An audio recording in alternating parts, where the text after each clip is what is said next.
വെണ്ടയ്ക്കയിൽ fibre, protein, വൈറ്റമിനുകൾ അടങ്ങിയിരിക്കുന്നു. തൈരിൽ probiotic അടങ്ങിയിരിക്കുന്നതിനാൽ ദഹനത്തിന് ഇത് രണ്ടും കൂടി മിക്സ് ആകുമ്പോൾ ഏറ്റവും നല്ല ഒന്നാണ്. ഉണ്ടാക്കുന്ന വിധം: ഇതിൽ എണ്ണ ഒഴിക്കേണ്ട ആവശ്യമില്ല.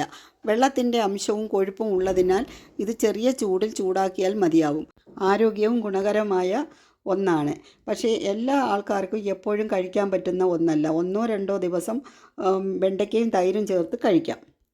തൈരൊന്ന് കടുതാളിച്ചൊഴിക്കുമ്പോൾ നല്ല ചെറിയ ചൂടായിട്ട് നമുക്ക് കഴിക്കാൻ സാധിക്കും. അതിന് വേണ്ടിയിട്ടുള്ള ഇൻഗ്രീഡിയൻസ്: ചെറിയ ജീരകം, ഓയിൽ, കടുക്, ചില്ലി ഫ്ലേക്സ് ഇത്രയും ഇട്ട് ചെറിയ തീയിലൊന്ന് ചൂടാക്കി എടുക്കുക.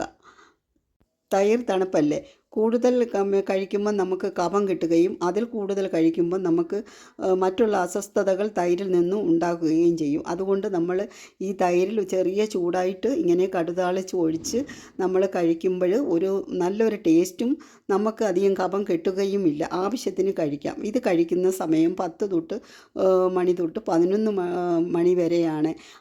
അതാണ് നല്ല ഒരു ലഘുവായ ആഹാരം എന്തെങ്കിലും കഴിച്ചതിന് ശേഷം ഇത് കഴിച്ചു കഴിഞ്ഞാൽ നമുക്ക് ജോലിക്ക് പോകുന്നവർക്ക് അധികം വിശക്കുകയും ചെയ്യുകയില്ല. പ്രതിരോധന ശക്തിയും അസ്ഥികൾക്ക് ബലം കൂട്ടുകയും ചെയ്യുന്നു. പെട്ടെന്ന് വിശക്കാതെ ഉത്സാഹം കൂടുതൽ നേരം നിലനിർത്തുന്നു. ഊർജം നിലനിർത്തുന്നുണ്ട്. പിന്നെ ഭാരം കുറയ്ക്കുന്നു. രോഗപ്രതിരോധന ശക്തിക്കും ഏറ്റവും നല്ലതാണ് വെണ്ടയ്ക്ക. അടുത്ത ഒരു എപ്പിസോഡുമായിട്ട് വരുന്നത് വരെ ഓക്കെ, ബൈ.